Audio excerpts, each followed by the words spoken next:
ไพลสโตซีนแอเปกช่วงเวลาราว 2.6 ล้านปีถึง 11,700 ปีก่อนโลกเข้าสู่สิ่งใหม่อีกครั้งและถือเป็นก้าวที่โดดเด่นและน่าสนใจแต่ไม่แน่ใจเหมือนกันนะครับว่ามันจะถือเป็นสิ่งที่ยิ่งใหญ่สำหรับคนอื่นไหมแต่สำหรับผมถือว่าเป็นยุคที่สุดยอดที่สุดเลยยุคสมัยนี้ถือว่าเป็นยุคที่สำคัญของมนุษย์เลยครับรวมถึงสิ่งมีชีวิตในปัจจุบันหลายๆชนิดเพราะถือว่าเป็นการข้ามศักยภาพครั้งสำคัญของโลกด้วยความรวดเร็วจากที่ในอดีตค่อยๆเป็นค่อยๆไปทีละเล็กละน้อยแต่ครั้งนี้เหมือนเป็นการข้ามขั้นบันได10 ขั้นในครั้งเดียวเพราะใช้เวลาเพียง2 ล้านปีเท่านั้นครับในการเปลี่ยนแปลงนั้นคือสิ่งมีชีวิตที่เราเรียกกันว่าโฮโมหรือมนุษย์ในช่วงเวลานี้เราเรียกกันว่าไพลสโตซีนแอเปกซึ่งถือเป็นชื่อเรียกทางธรณีวิทยามันคือยุคหนึ่งในธรณีกาลเหมือนกับหลายๆคลิปหลายๆยุคที่เคยเล่าไปก่อนหน้าโดยตั้งชื่อตามลักษณะทางธรณีวิทยาที่ปรากฏในช่วงเวลานั้นๆโดยเฉพาะอย่างยิ่งการมีอยู่ของธารน้ำแข็งยักษ์และสภาพอากาศที่หนาวเย็นคำว่าไพลสโตซีนคำนี้มาจากภาษากรีกพีนีที่แปลว่ามากและไคโนสที่แปลว่าใหม่ซึ่งรวมกันจะหมายถึงมากที่สุดหรือใหม่ที่สุดซึ่งสื่อถึงช่วงเวลาที่ใกล้เคียงกับยุคปัจจุบันมากที่สุดและเป็นช่วงเวลาที่มีการเปลี่ยนแปลงของภูมิอากาศและธารน้ำแข็งอย่างเห็นได้ชัดแต่ถ้าถามว่า2 คำนี้มารวมกันและอ่านว่าไพลสโตซีนได้ยังไงผมต้องบอกก่อนเลยครับผมไม่รู้แต่ผมจะขยายความหมายของยุคนี้ให้แทนแล้วกันโดยเราจะเริ่มจากภูมิอากาศของยุคนี้เลยครับเพราะโลกเข้าสู่ฉากใหม่ของประวัติศาสตร์ของธรรมชาติอีกครั้งนั่นคือยุคที่น้ำกลายเป็นน้ำแข็งและน้ำแข็งกลายเป็นความสำคัญสูงสุดของสิ่งมีชีวิตบนโลกทั้งใบหลายๆคนที่ดูมาทุกตอนก็อาจจะสงสัยได้ว่ายุคน้ำแข็งอีกแล้วเหรอวะทำไมมีทุกตอนเดี๋ยวผมจะอธิบายให้ฟังครับมหายุคน้ำแข็งหรือ Great Ice Age มันไม่ใช่ช่วงเวลาที่เย็นตลอดไปครับแต่มันเหมือนเป็นมหาวัฏจักรแห่งการสลับไปมาระหว่าง Glacial Period น้ำแข็งปกคลุมทั่วแผ่นดินกับ Interglacial Period น้ำแข็งถอยกลับเหมือนกับที่เล่าไปตอนก่อนๆหน้าแผ่นน้ำแข็งลอเรนไทส์ไอชีทซึ่งถือเป็นพื้นที่กว้างกว่า13 ล้านตารางกิโลเมตรปกคลุมพื้นที่จากอาร์กติกจรดรัฐนิวยอร์กเพนซิลเวเนียโอไฮโอและอิลลินอยส์ธารน้ำแข็งหนากว่า3 กิโลเมตรบางแห่งอาจหนาจนกดเปลือกโลกให้ต่ำลงได้ภูเขาในแคนาดาและเกรทเลคส์หลายแห่งถูกสลักขึ้นด้วยน้ำแข็งที่เคลื่อนที่ไม่หยุดสิ่งมีชีวิตต้องหลบหนีไปทางใต้บริเวณเทือกเขาร็อกกี้และเม็กซิโกกลายเป็นเซฟโซนฝั่งยุโรปเหนือเป็นดินแดนของน้ำแข็งและความตายทะเลเหนือกลายเป็นพื้นที่แข็งน้ำทะเลลดลงไอร์แลนด์เชื่อมกับสหราชอาณาจักรด้วยแผ่นน้ำแข็งยักษ์ธารน้ำแข็งแผ่ปกคลุมทั่วสแกนดิเนเวียสกอตแลนด์เยอรมนีและบางส่วนของโปแลนด์ลักษณะภูมิประเทศแบบฟิยอร์ดในนอร์เวย์ถูกสร้างขึ้นด้วยน้ำแข็งที่ไหลช้าๆตัดผ่านหุบเขาสิ่งมีชีวิตเช่นบัวป่าบราซอนออล็อกซ์และมนุษย์นีแอนเดอร์ทัลต้องอพยพลงใต้เข้าสู่ถ้ำฝรั่งเศสและสเปนฟอสซิลของมนุษย์โบราณหลายชนิดในฝรั่งเศสเช่นโคมันยองมักถูกพบในถ้ำซึ่งอยู่ใต้ชายขอบของน้ำแข็งยุโรปไซบีเรียและคาบสมุทรคัมชัตคาเป็นสภาพเป็นทุนดาดินแดนแห้งแล้งและเยือกแข็งมีน้ำแข็งปกคลุมเป็นแนวยาวจากอูรัลไปจนถึงมหาสมุทรแปซิฟิกแต่นั่นกลับกลายเป็นแหล่งสำคัญของสิ่งมีชีวิตเช่นแมมมอธขนสัตว์แมมมอทัสพิมิกินิสมีความสูงประมาณ 3-4 เมตรหนัก6 ตันขนยาวหนา2 ชั้นชั้นในเหมือนขนแกะชั้นนอกเหมือนแปลงงายาวโค้งใช้ป้องกันตัวและขุดหาหญ้าใต้หิมะปรับอุณหภูมิผ่านหูเล็กๆและต่อมไขมันหนาฟันกรามแบนเหมาะกับการเคี้ยวหญ้าแข็งในทรูนดาแมมมอธถือว่าเป็นสัตว์สังคมสูงเดินรวมกันเป็นฝูงแบบมีแม่เป็นผู้นำแม่แมมมอธจะดูแลลูกประมาณ 4-5 ปีและใช้เส้นทางอพยพเดิมทุกปีการเดินเป็นฝูงจะช่วยป้องกันจากผู้ล่าเช่นเสือฟันดาบหรือมนุษย์สื่อสารกันด้วยเสียงความถี่ต่ำที่เดินทางได้ในทุนดาแมมมอธจะจำเส้นทางหญ้าแหล่งน้ำและภัยคุกคามได้หลายปีอายุรวมกันเป็นฝูงคือสิ่งที่ทำให้มันอยู่รอดได้ในโลกที่แสนโหดร้ายเราสามารถพบแมมมอธได้ในยูเรเซียเหนือ阿拉สกาและแคนาดาตะวันตกบางตัวเดินไกลหลายร้อยกิโลเมตรดินแดนของแมมมอธจากสเตปไซบีเรียถึงสะพานดินเบอร์ลิงและอเมริกาเหนือ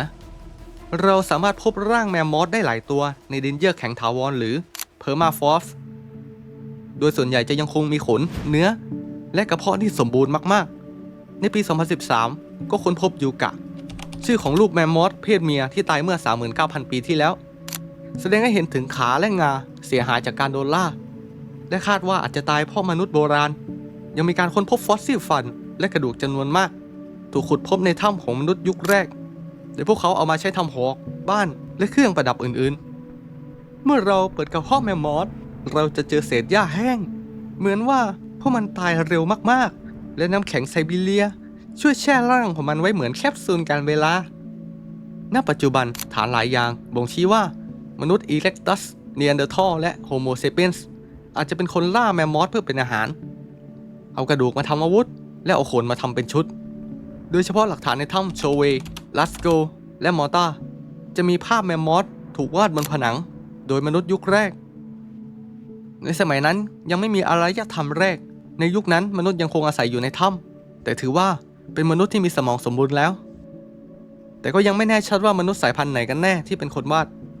อาจจะเป็นสายพันธุ์เราหรือสายพันธุ์อื่นที่สูญพันธุ์ไปแล้วโครงสร้างกระดูกแมมมอธยังถูกใช้สร้างกระท่อมน้ำแข็งในบางถิ่นฐาน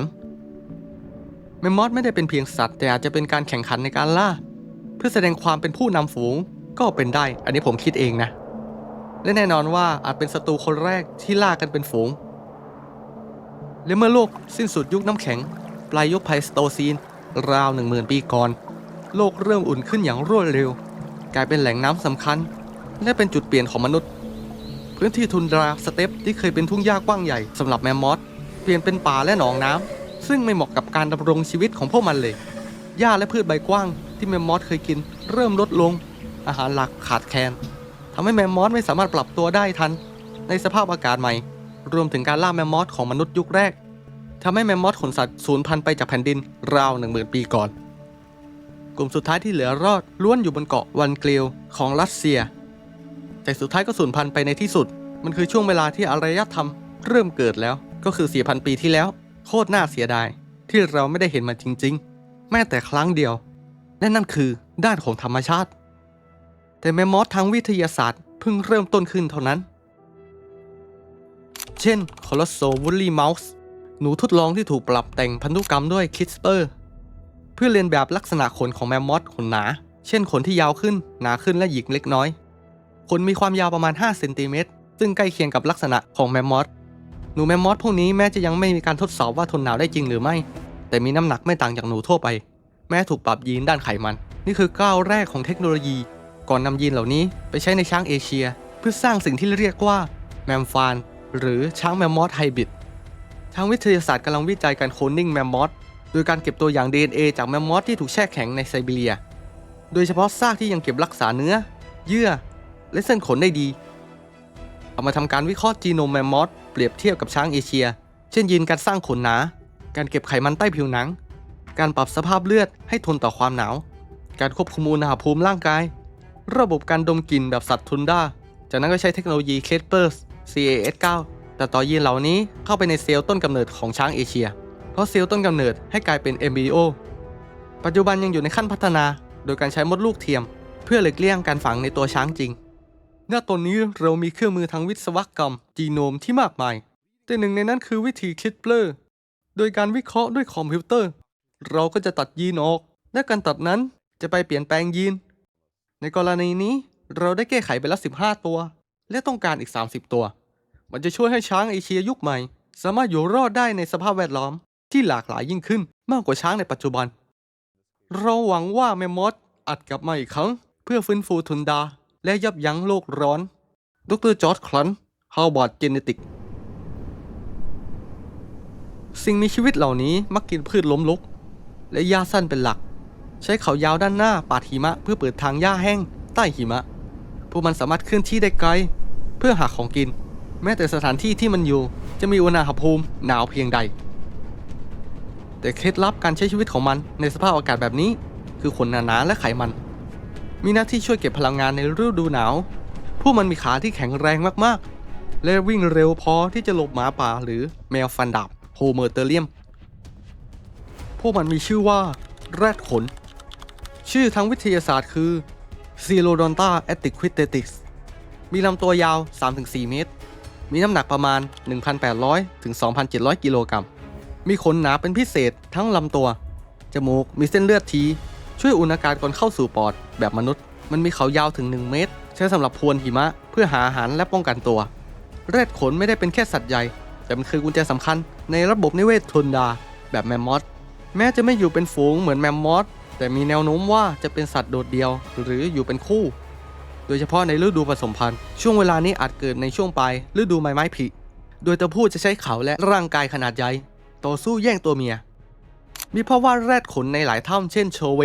และลาสโกฝรั่งเศสอายุราว 30,000 ปีบางภาพแสดงถึงการเคลื่อนไหวการต่อสู้และการกินหญ้าแรดขนจึงไม่ใช่แค่สัตว์ในธรรมชาติแต่เป็นสัตว์ในความทรงจำของมนุษย์ยุคแรก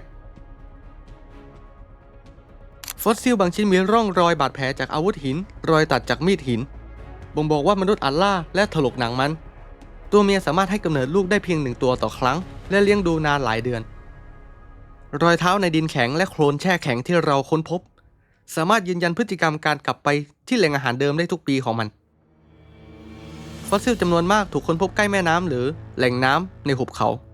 แรดขนแพร่กระจายตัวอยู่ทั่วยูเรเซียพบฟอสซิลในรัสเซียตะวันออกไซบีเรีย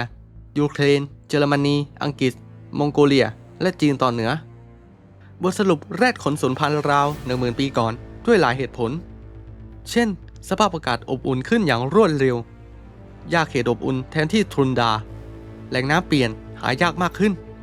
และถูกล่าโดยมนุษย์ยุคแรกโฮโมเซเปียนส์แรดขนถูกค้นพบในดินเยือกแข็งเพอร์มาฟรอสต์เหมือนกันหลายตัวมีขนผิวหนังอวัยวะภายในและกระเพาะอาหารยังอยู่ครบ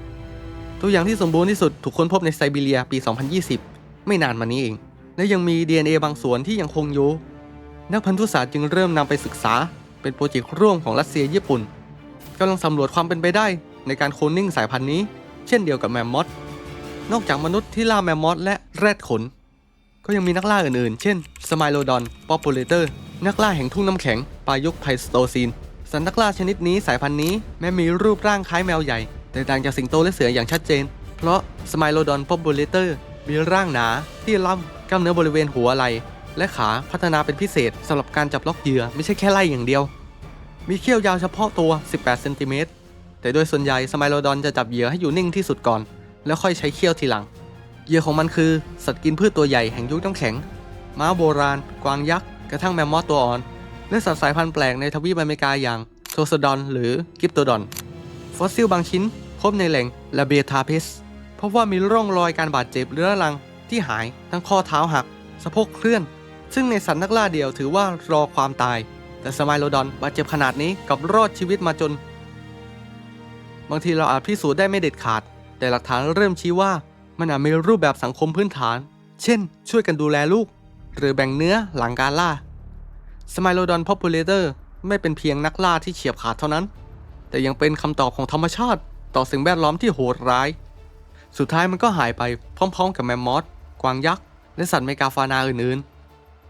ๆตัวต่อมาคือเมกาโลเซลอสไกแกนเทียสหรือที่รู้จักกันในชื่อ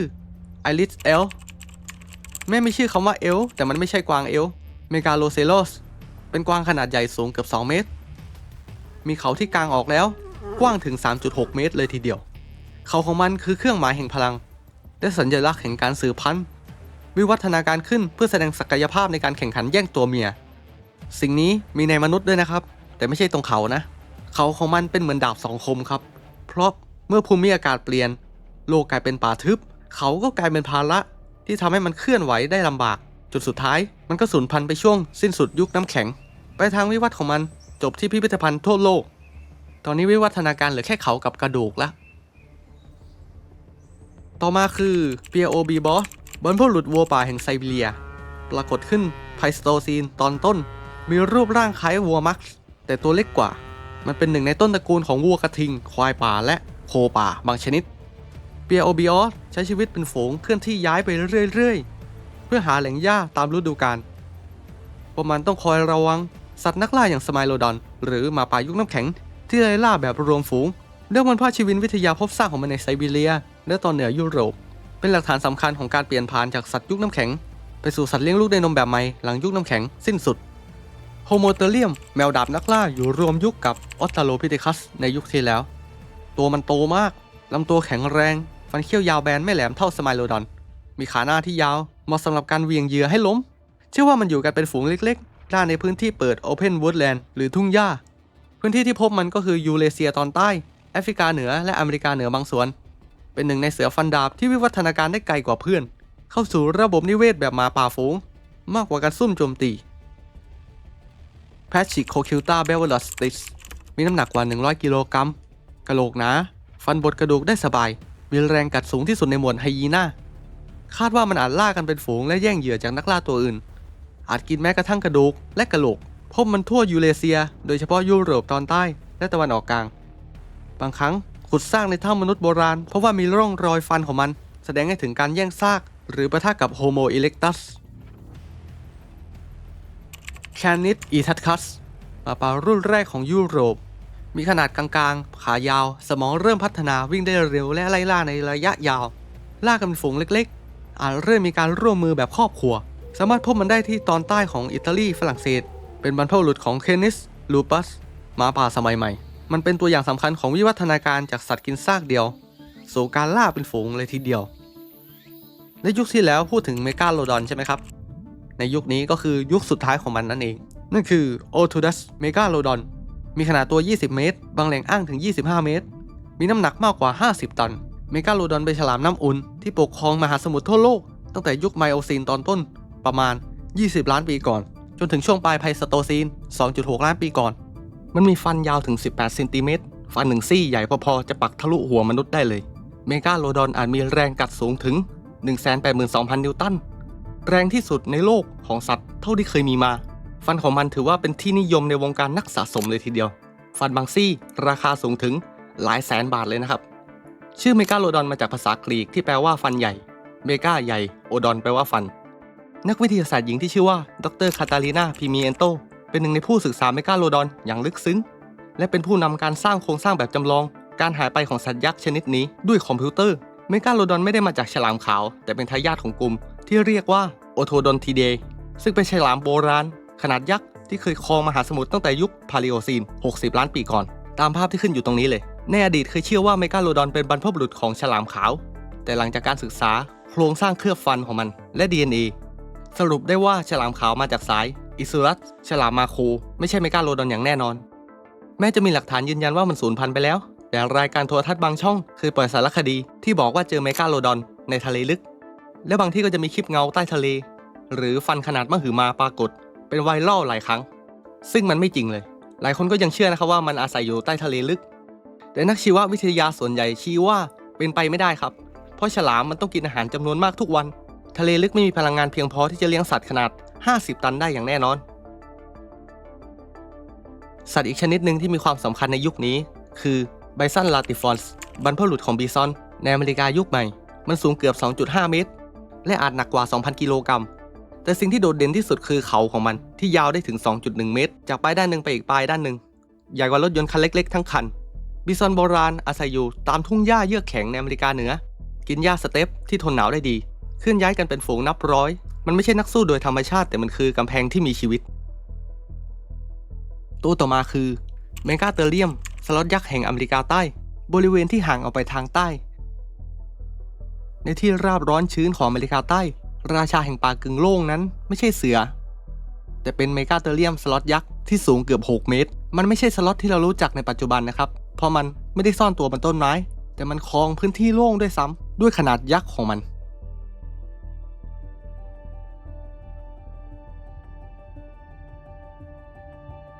เรามาต่อจากยุคไพลโอซีนที่ลิงสายพันธุ์สุดท้ายก่อนการเปลี่ยนแปลงครั้งใหญ่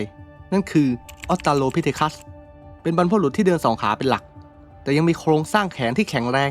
และนิ้วยังโค้งจับได้แน่นบ่งชี้ว่ายังปีนต้นไม้ได้เก่งขอเกรดนิดนึงนะครับในตอนที่แล้วลืมเล่าย้อนกลับไปคริสตศักราช 1924 ที่เมืองเล็กๆที่ชื่อว่าทงหรือตาอุงในแอฟริกาใต้มีชายคนหนึ่งที่ชื่อเลมอนดัตอาจารย์สอนกายวิภาคศาสตร์ชาวออสเตรเลียกำลังสำรวจก้อนหินปูนที่ขุดได้จากเมืองเก่าเขาไม่ใช่นักโบราณคดีนะครับแต่เขาก็มาขุดค้นและสิ่งที่เขาได้พบคือกะโหลกเด็กภายในก้อนหินมันคือกะโหลกเล็กๆชิ้นหนึ่ง มีฟันน้ำนมเรียงอยู่เพียงครึ่งมีโครงหน้าคล้ายลิงแต่ฐานกะโหลกชี้ตรงลงด้านล่างซึ่งหมายความว่าเจ้าสิ่งมีชีวิตนี้สามารถเดินได้2 ขาสิ่งที่ทำให้ดาร์ธต้องตกตะลึงเป็นอย่างมากคือมันไม่ใช่ลิงและมนุษย์แต่เป็นสิ่งมีชีวิตที่กำลังจะเปลี่ยนเป็นมนุษย์นั่นเองเขาตั้งชื่อมันว่าออตาโลพิเทคัสแอฟริกันัสวานอนใต้แห่งแอฟริกาจะเรียกมันด้วยอีกชื่อหนึ่งนั่นคือท้องชายเด็กน้อยแห่งท้องเมื่อดาร์ธส่งบทความไปยังสถาบันวิทยาศาสตร์ในอังกฤษกับมีเพียงเสียงเย้ยหยันและการปฏิเสธนักวิทยาศาสตร์ยุโรปหลายคนถึงกับกล่าวว่ามันเป็นไปไม่ได้หรอกที่บรรพบุรุษของมนุษย์จะมาจากแอฟริกาต้นกำเนิดของเราต้องอยู่ในยุโรปหรือเอเชียที่สูงส่งดาร์ธถูกมองว่าเองมันเพ้อเจ้อเพราะเขาไม่ได้เป็นสมาชิกชนชั้นสูงทางวิทยาศาสตร์และไม่ได้มีชื่อเสียงในวงการบรรพชีวินวิทยาแถมแอฟริกาก็ยังถูกมองว่าเป็นแผ่นดินที่ล้าหลังแต่นั่นไม่ใช่จุดจบครับเพราะในอีกหลายทศวรรษต่อมานักวิทยาศาสตร์อย่างลุยส์เลกกี้แมรี่ลิกกี้โดนัลด์จอห์นสันทยอยค้นพบฟอสซิลโบราณจากหุบเขากีตลิฟวันเล่ทะเลทรายเอธิโอเปียและแหล่งขุดค้นทั่วแอฟริกาและทุกครั้งที่เจอฟอสซิลใหม่โผล่ขึ้นจากดินพวกเขาจะต้องย้อนกลับไปหาเด็กน้อยคนนี้เสมอเพราะเหมือนเป็นผู้เบิกทางสู่ความเข้าใจใหม่ว่ามนุษย์ไม่ได้มีต้นกำเนิดในยุโรปไม่ได้ถูกสร้างขึ้นทันทีอย่างสมบูรณ์แต่มาจากสิ่งมีชีวิตเล็กๆที่เดิน2 ขาพูดไม่ได้และสู้เพื่อเอาชีวิตรอดในป่าทุ่งหญ้าแห่งแอฟริกาปัจจุบันกะโหลกเล็กๆของเขาถูกจัดแสดงในพิพิธภัณฑ์บางครั้งความจริงอาจจะต้องรอเวลาหลาย10 ปีเพื่อจะให้ได้รับการยอมรับหลังจากสายพันธุ์ออตตาโลพิเทคัสก็นำไปสู่สายพันธุ์โฮโมอาบิลิสเมื่อ 2.8 ล้านปีก่อนมนุษย์ผู้ชาญฉลาดคือสิ่งมีชีวิตที่มีสกุลโฮโมตัวแรกสมองใหญ่ขึ้นราว 600-700 ซีซีมือคล่องแคล่วเริ่มใช้ก้อนหินที่แตกคมเพื่อสับเนื้อสับกระดูกพวกมันอยู่รวมกันเป็นฝูงมีการสื่อสารด้วยเสียงและภาษากายเป็นจุดเริ่มต้นของวัฒนธรรมการใช้เครื่องมือและการเอาชีวิตรอดด้วยสติปัญญาอย่างแท้จริงต่อจากโฮโมฮาบิลิสก็ยังมีสายพันธุ์ขั้นกลางของวิวัฒนาการอีกนั่นคือโฮโมลูโดเฟนซิสช่วงเวลาราว 2.4 ล้านถึง 1.8 ล้านปีก่อนค้นพบโดยริชาร์ด เลกกี้ในปี 1972 บริเวณทะเลสาบเทอร์คานาประเทศเคนยาสมองใหญ่ราว 750 ซีซีใหญ่กว่าโฮโมฮาบิลิสรูปหน้ากว้างฟันใหญ่ใบหน้าแบนบางโครงสร้างคล้ายโฮโมอีเร็กตัสแต่ร่างกายยังมีลักษณะดึกดำบรรพ์อยู่บางนักวิชาการเชื่อว่าลูโดเฟนซิสอาจไม่ใช่สปีชีส์แยกต่างหากแต่อาจเป็นโฮโมฮาบิลิสที่มีความหลากหลายทางกายภาพอีกกระแสหนึ่งมองว่าลูโดเฟนซิสเป็นตัวกลางวิวัฒนาการที่แยกออกไปและหายสาบสูญในที่สุดต่อจากมันก็ยังมีอีกตัวหนึ่งที่ชื่อว่าโฮโมเออร์แกสเตอร์ช่วงเวลาราว 1.9 ล้านปีก่อนสถานที่ที่พบคือแอฟริกาตะวันออกไม่ว่าจะในเคนยาเอธิโอเปียแทนซาเนียนักวิทยาศาสตร์บางกลุ่มมองว่าเออร์แกสเตอร์คือโฮโมอีเร็กตัสเวอร์ชันแอฟริกามันมีสมองใหญ่ขึ้นราว 800-900 ซีซีโครงสร้างร่างกายเกือบสมบูรณ์แบบสำหรับเดินทางไกลโครงกระดูกตัวอย่างที่มีชื่อเสียงคือเตอร์กานาบอยอายุ 1.6 ล้านปีใช้เครื่องมือหินแบบใหม่นักวิทยาศาสตร์บางกลุ่มรวมเออร์แกสเตอร์เข้าเป็นโฮโมอีเร็กตัสไปเลยขณะที่บางคนถือว่าเป็นรากฐานดั้งเดิมของอีเร็กตัสก่อนจะเป็นมนุษย์ที่กระจายตัวออกไปนอกแอฟริกานั่นคือโฮโมอีเร็กตัสมนุษย์ผู้ยืนตัวตรงคือพิมพ์เขียวสำคัญของมนุษย์โลกปรากฏตัวครั้งแรกที่แอฟริกาตะวันออกฟอสซิลที่เก่าแก่ที่สุดถูกค้นพบสถานที่คือโกบีฟอร่าประเทศเคนยามีอายุประมาณ 1.9 ล้านปีสูงกว่า 160 เซนติเมตรร่างกายเหมือนมนุษย์สมัยใหม่แต่ยังมีโครงสร้างหน้าที่แข็งแรงกะโหลกหนามีคิ้วนูนสมองขนาดใหญ่กว่าบรรพบุรุษก่อนหน้าราว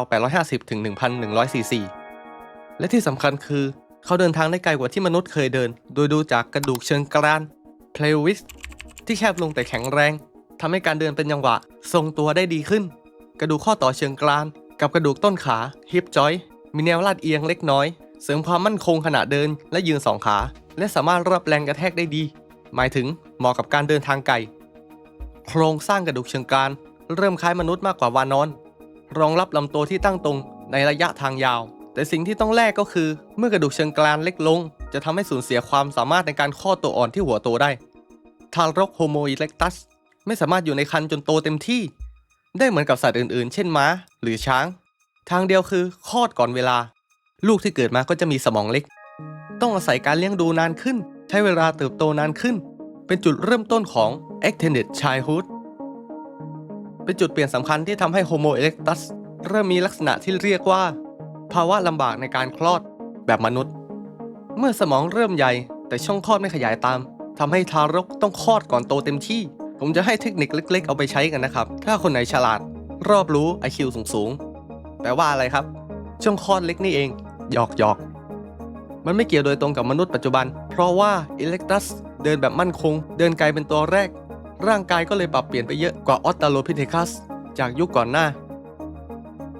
แต่มนุษย์ก็ยังคลอดยากอยู่ดีแม้กระดูกเชิงกรานหญิงยังคงกว้างกว่าเพศชายก็เถอะเป็นเหมือนการรองรับการคลอดที่มีเด็กสมองใหญ่เฉลี่ย 350-400 ซีซีเท่ากับชิมแปนซีในปัจจุบัน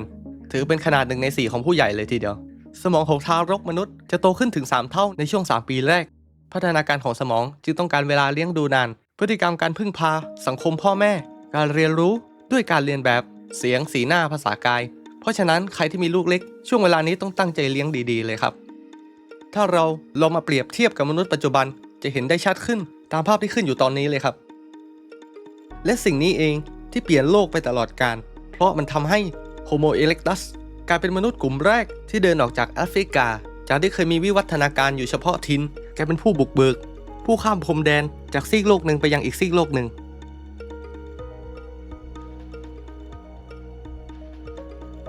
หลักฐานที่ชี้ชัดเรื่องนี้คือชวาแมนค้นพบในปี 1891 โดยดร. ยูจีน เดอบัวแพทย์ชาวเนเธอร์แลนด์ที่ตั้งใจเดินทางมาค้นหา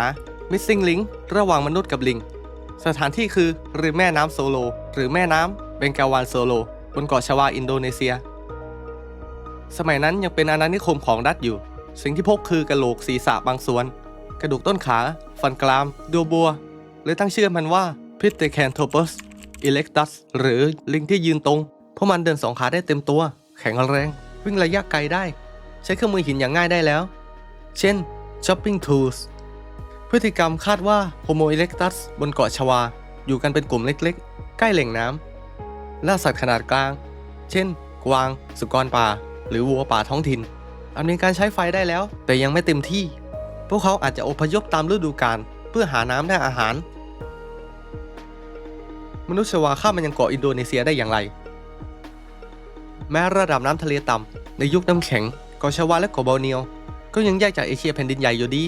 ไม่มีทางที่มันจะเดินข้ามไปได้ง่ายๆบางทฤษฎีเสนอว่า Homo erectus อาจจะข้ามทะเลสั้นๆด้วยแพไม้ไผ่แต่ดูแล้วไม่น่าเป็นไปได้ถ้าสร้างแพได้จริงปัจจุบันก็น่าจะเจอหลักฐานบ้างแล้วแต่นี่ไม่มีอะไรเลยแสดงว่าพวกเขาอาจจะใช้ซากลอยน้ำเช่นพืชดินรากไม้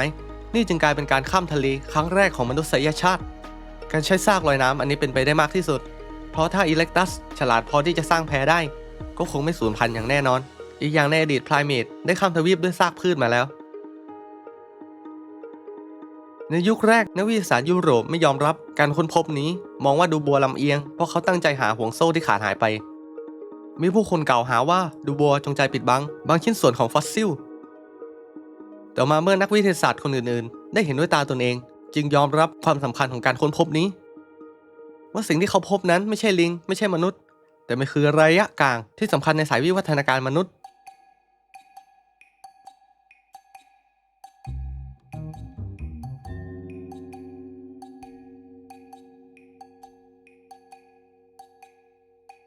นักวิทยาศาสตร์บางคนเสนอว่า Homo erectus บนเกาะชวาอาจมีความแตกต่างในสายพันธุกรรมเช่นรูปร่างบางกว่าบางสายพันธุ์อาจดำรงอยู่มาได้นานถึง 100,000 ปีก่อนนานกว่าที่เคยคิดเอาไว้อาจจะอยู่ร่วมกันกับมนุษย์สมัยใหม่บางกลุ่มด้วยซ้ำล่าสุดปี 2020 ยังมีการค้นพบฟันของ Homo erectus จากชั้นดินที่ลึกมากในพื้นที่เกาะชวายืนยันการอยู่ต่อเนื่องยาวนานของมัน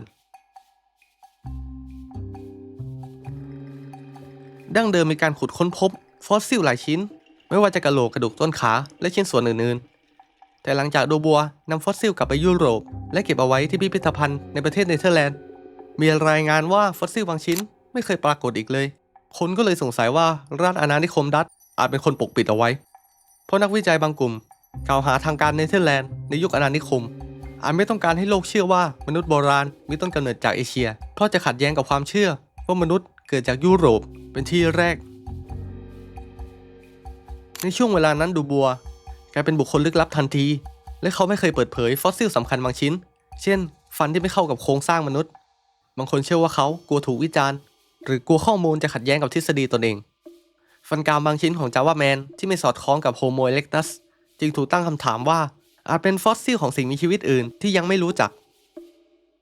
รายงานเก่าในปี 1940 จากพิพิธภัณฑ์ยุโรประบุว่ามีการย้ายตำแหน่งจัดเก็บและก็หายไปตลอดกาล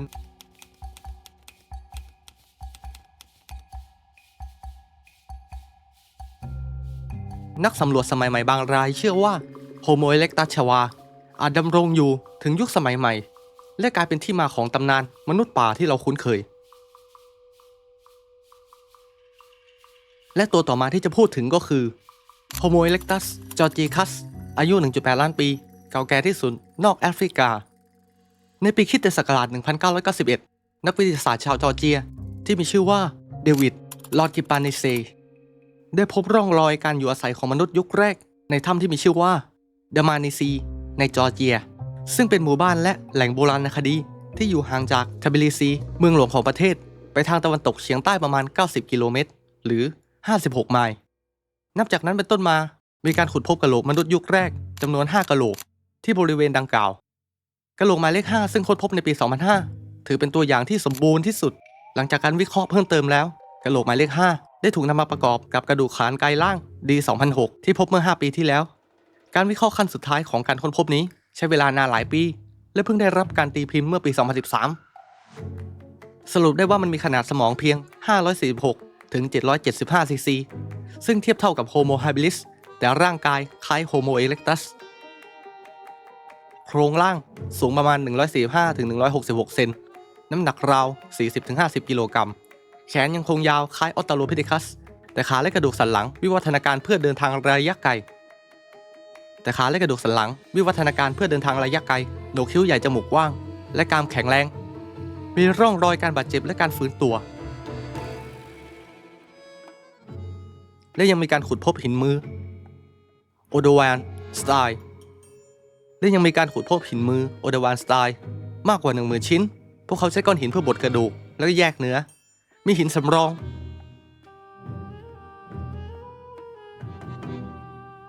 ที่ถูกพกพามาด้วยบางชิ้นอาจจะใช้เป็นอาวุธป้องกันนักล่าฟอสซิลอายุ 1.8 ล้านปีแสดงว่าเนื่องจากฟอสซิลมีอายุ 1.8 ล้านปีทำให้เราได้เปลี่ยนความคิดไปเลยครับว่า Homo erectus อพยพออกจากแอฟริกาเร็วกว่าที่เคยคิดกันไว้พบในหลายช่วงอายุและพบในบริเวณเดียวกันไม่ใช่กลุ่มเดินทางเดียวนั่นหมายความว่าพวกเขาตั้งใจเดินทางมาจริงๆข้อมูลของดามิเนซีสนับสนุนแนวคิด Continuum Evolution Homo habilis พัฒนาเป็น Homo erectus ไม่ใช่เกิดแยกสายมีทฤษฎีหนึ่งบอกว่า Homo erectus อาจเกิดในแคสเปียนก่อนอพยพกับแอฟริกาแต่ยังไม่มีหลักฐานมาอ้างเพราะฉะนั้นอย่าเชื่อครับสิ่งนี้เอาไปใช้ได้กับทุกเรื่องในชีวิต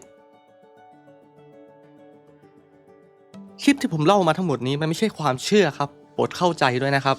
แต่มันคือความสมเหตุสมผลผสมผสานกับความรู้การพิสูจน์มานานและเทคโนโลยีฟอสซิลของ Homo erectus ยังมีการพบที่จีนด้วยนะครับพบที่โจโกเดียนใกล้ปักกิ่งตั้งแต่ปี 1920 มันมีชื่อว่า Peking Man ในบริเวณใกล้ๆกันอย่างอินเดียพบซากฟอสซิลที่นามาดาวัลเล่แต่หลักฐานยังไม่สมบูรณ์แต่นักวิทยาศาสตร์ระบุว่าใกล้เคียงกับจีนและอาเซียนแม้แต่บ้านของเราประเทศไทยก็ยังมีการพบร่องรอยของ Homo erectus ในถ้ำลับใต้ภูเขาเรียกว่ามนุษย์ลำปางอายุประมาณ 1 ล้านถึง 500,000 ปีก่อนมีหลักฐานฟอสซิล Homo erectus ถูกค้นพบที่จังหวัดลำปางในนามลำปางแมนขุดพบเมื่อปี 1999 โดยสมศักดิ์ประมาณกิจการวิเคราะห์โดยนิติวิทยาฟิลิปโทเบียสยืนยันว่าเป็น Homo erectus อย่างแน่นอนมีชิ้นหินแตกคมและกระดูกสันร่วมด้วยหมายถึงการใช้ชีวิตในยุคกลางไพลสโตซีน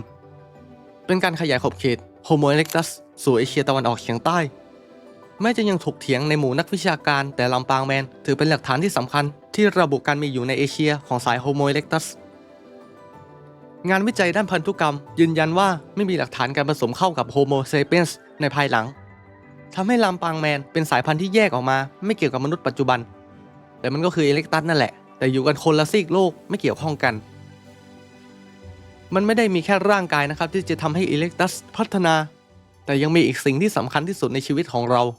นั่นคือไฟนั่นเอง Homo erectus ถือเป็นต้นกำเนิดที่แท้จริงของผู้ที่จุดไฟคนแรกโดยหลักฐานจากอิสราเอล และแอฟริกาชี้ว่าพวกเขารู้จักควบคุมไฟอย่างน้อยเมื่อราว1 ล้านปีก่อน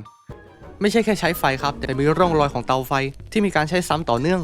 นั่นแปลว่าพวกเขาอาจจะอยู่ร่วมกลุ่มแบ่งอาหารและเฝ้ารักษาไฟแต่ถ้าเป็นยุคสมัยนี้ก็คงนั่งกงเบียร์กันไฟเป็นเสมือนอาวุธที่สำคัญที่สุดของมนุษย์การเดินทางของโฮโมเอเร็กตัสไม่ใช่แค่ขยายขอบเขตออกไปไกลขึ้นขณะที่พวกเขาก้าวออกไปไกลขึ้นภูมิประเทศก็โหดร้ายขึ้นตามไปด้วยฤดูหนาวของเอเชียไม่เหมือนแอฟริกาอากาศเย็นจัดและอาหารหายาก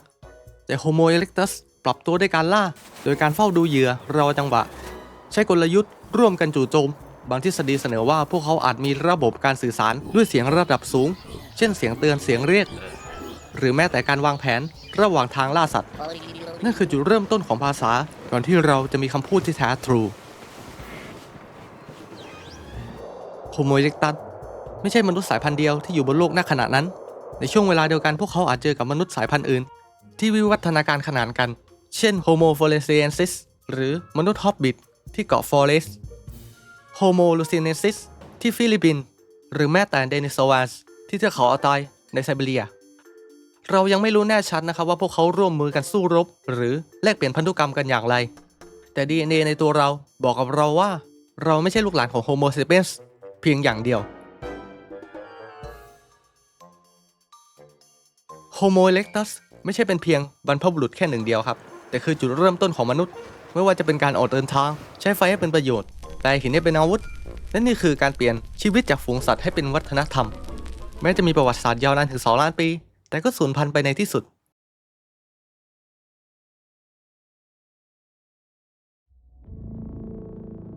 สายต่อมาคือ Homo antecessor หรือ Pioneer Man ของยุโรปขนาดสมองประมาณ 600-800 ซีซีดูบ่งชี้ว่ามีความสูงสัก 1.6 ถึง 1.7 เมตรอกกว้างแขนยาวข้อต่อแข็งแรงโครงหน้าแบนฟันมีลักษณะโบราณผสมกับโมเดิร์นโครงสร้างเท้าและข้อเข่าบอกเราว่าเดิน2 ขาได้อย่างเต็มที่แต่ยังแตกต่างจากโฮโมเซเปียนส์ในรายละเอียดของข้อเท้าทีมขุดพบบริเวณแกนโดลินาเซียราเดออาร์เตบูอิกาสเปนตอนเหนือเริ่มขุดค้นในปี 1992 ถึง 1995 และค้นพบฟอสซิลมนุษย์ในชั้น TD6 ซึ่งต่อมาจะถูกตั้งชื่อเป็น Homo antecessor ปี 1997 ชิ้นกระดูกที่โดดเด่นที่สุดคือกรามล่างของ Boy of Gan Dolina ATD6-5 และโครงสร้างหน้าคล้ายเด็ก ATD6-15 ซึ่งมีใบหน้าที่แบนกว่ามนุษย์ยุคก่อนๆและดูใกล้เคียงกับมนุษย์สมัยใหม่มากที่สุดคาดว่าพวกเขามีรากฐานของสังคมการดูแลคนแก่ความร่วมมือระบบกลุ่มมีแบบ Stone Tools ออกแบบและเก็บไว้ใช้เครื่องมือผลิตจากควอร์ตซ์บ่งชี้ถึงความเข้าใจการแกะหินอย่างตั้งใจและยังมีการพิสูจน์ว่าพวกเขาเป็นคานนิบาลิซึมมีการพบฟอสซิลที่มีรอยตัดที่กระดูกนั่นคือการกินเนื้อมนุษย์ด้วยกันเองเดิมทีเชื่อว่าเป็น Common Ancestor ของ Neanderthal และมนุษย์สมัยใหม่แทน Homo heidelbergensis แต่ข้อมูลโปรตีนยุคใหม่ตั้งข้อสังเกตว่าอาจเป็นสายทางออฟชูตจากสายมนุษย์สมัยใหม่หรือเกิดก่อนสายแยกทั้งสองยังมีการพบฟุตปริ้นท์ในอังกฤษยุคเดียวกันจึงสันนิษฐานว่า Homo antecessor หรือสายพันธุ์ใกล้เคียงอาจแพร่ไปถึงเกาะอังกฤษตอนต้นไพลสโตซีนฟอสซิลพิงค์ที่เพิ่งค้นพบมีอายุ 1.1 ถึง 1.4 ล้านปีในถ้ำซีมาเดลเอเลเฟนเต้บ่งชี้ว่ามี Homo affinis erectus ที่อยู่อาศัยก่อน antecessor พวกเขากินเนื้อมนุษย์ด้วยกันอาจกินเพราะความเชื่อหรือไม่ก็เพื่อความอยู่รอดมีชีวิตอยู่ 1.2 ล้านปีและสูญพันธุ์เมื่อ 800,000 ปีก่อนต่อมา 700,000 ปีก่อน Homo heidelbergensis ปรากฏตัวในแอฟริกาและยุโรปบางหลักฐานอาจพบในเอเชียพวกเขาอาศัยอยู่ช่วง Middle Pleistocene เป็นกลุ่มสายตรงเครือญาติใกล้ชิดของ Neanderthal และ Homo sapiens กระโหลกแรกคือ Mauer 1 เยอรมนีพบในปี 1907 โครงสร้างตัวของมันสูงระดับเดียวกับมนุษย์ยุคใหม่ปีตั้งแต่ 1.4 เมตรไปถึง 1.8 เมตรน้ำหนักประมาณ 40-65 กิโลกรัมพร้อมร่างกายที่อ้วนและสั้นช่วยเก็บความร้อนในภูมิอากาศเย็นสมองขยายขึ้นขนาดเฉลี่ยประมาณ 1,000 ซีซีมากกว่า Erectus พวกเขาใช้เครื่องมือ Acheulean Hand Axe อย่างชำนาญ บางแห่งใช้กระดูกและไม้ทำแท่งขุดและแทงสัตว์ใหญ่หลักฐานการล่าแมมมอธช้างงวงตรงและควายยุคโบราณโดยใช้กลุ่มหลายคนและเทคนิคล้อมวงวางกลยุทธ์พบหลักฐานการใช้ไฟและโครงสร้างพื้นฐานต่อมาจากโฮโมอิเล็กตัสในยุโรปช่วงโฮสไตน์อินเตอร์เกเชียลแต่ไฟยังไม่ใช่ส่วนสำคัญของชีวิตประจำวันของพวกเขามีวัฒนธรรมและสัญลักษณ์พบรอยฝังศพ28ศพรวมกับเครื่องมือ Excalibur ซึ่งอาจเป็นพิธีฝังศพอย่างมีแบบแผนหลักฐานจากกะโหลกคนแก่แสดงให้เห็นว่าได้รับการดูแลจากกลุ่มทำให้เกิดทฤษฎีกลุ่มล่าที่ซับซ้อนนี่อาจเป็นบรรพบุรุษร่วมของเนียเดอร์โธยุโรปและโฮโมเซเปียนแอฟริกาด้านโครงสร้างและอาจเป็นจุดเชื่อมสาย ADN ระหว่างสาย EUFE และ AF นักพันธุศาสตร์บางคนใช้ mtDNA จากซิมาเดลอสโฮเอซอสพบว่าใกล้ชิดกับเดนิโซแวนแสดงถึงการแยกสาขาก่อนนีแอนเดอร์ทัลและเดนิโซแวนแยกสายอีกครั้งในภายหลังต่อมาก็เป็นโฮโมโลดิเซนซิสเมื่อราว 300,000 ปีก่อนในเมืองซัมริดกลางแอฟริกามีการขุดพบโครงกระดูกมนุษย์ดึกดำบรรพ์ที่เปลี่ยนความเข้าใจเกี่ยวกับต้นกำเนิดของมนุษย์เผ่าพันธุ์เราในปี 1921 นักขุดเหมืองชาวแอฟริกาและชาวสวิสทอมสวิกลาขุดพบกระโหลกมนุษย์พร้อมกระดูกต้นขาและแขนที่โบเกนฮิลไมน์ปัจจุบันคือคาร์ฟเวย์แซมเบียมีกระโหลกหนาและคิ้วเด่นเช่นเดียวกับโฮโมอิเล็กตัสแต่ฐานกระโหลกและหน้ามีความแบนยาวขึ้นขนาดสมองใหญ่ประมาณ 1,280 ซีซีถึง 1,325 ซีซีเทียบขนาดสมองกับมนุษย์ยุคใหม่ได้เลย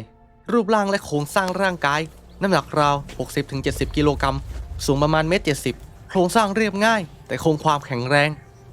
ลักษณะผสมระหว่างมนุษย์อิสระอิเล็กตัสและมนุษย์สมัยใหม่โบเกนฮิวแมนหรือโฮโมโลเดเซนซิสคือมนุษย์ขั้นกลางของไพลสโตซีนที่มีสมองพัฒนาขึ้นมีการใช้เครื่องมือและอาจเคยดูแลสมาชิกในกลุ่มสายพันธุ์นี้ช่วยเติมเต็มช่องว่างระหว่างโฮโมอิเล็กตัสกับโฮโมเซเปียนส์และยืนยันว่าแอฟริกาเป็นศูนย์กลางของวิวัฒนาการมนุษย์สุดท้ายก็สูญพันธุ์ไปในที่สุดเมื่อ 200,000 ปีก่อน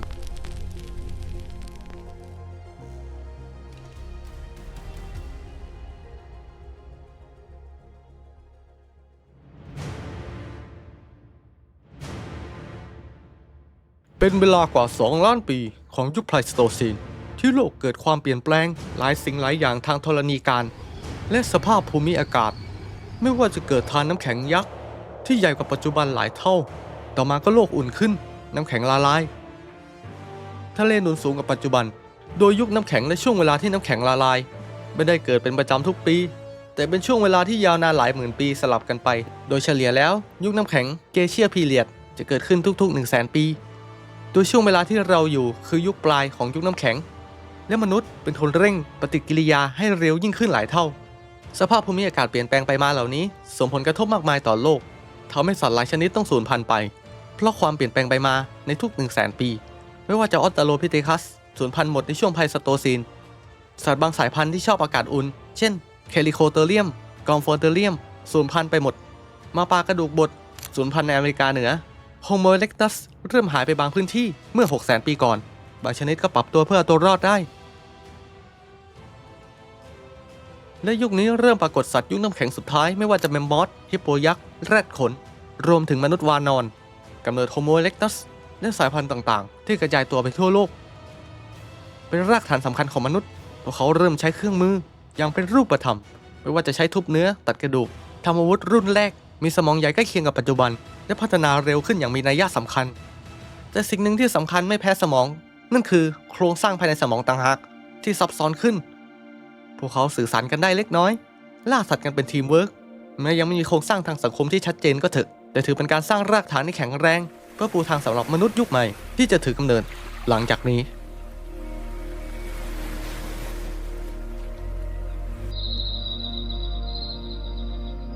พาร์ทที่ 1จบไปเรียบร้อยครับฝากติดตามพาร์ทที่ 2ด้วยละกันวันนี้ไปก่อนสวัสดีครับ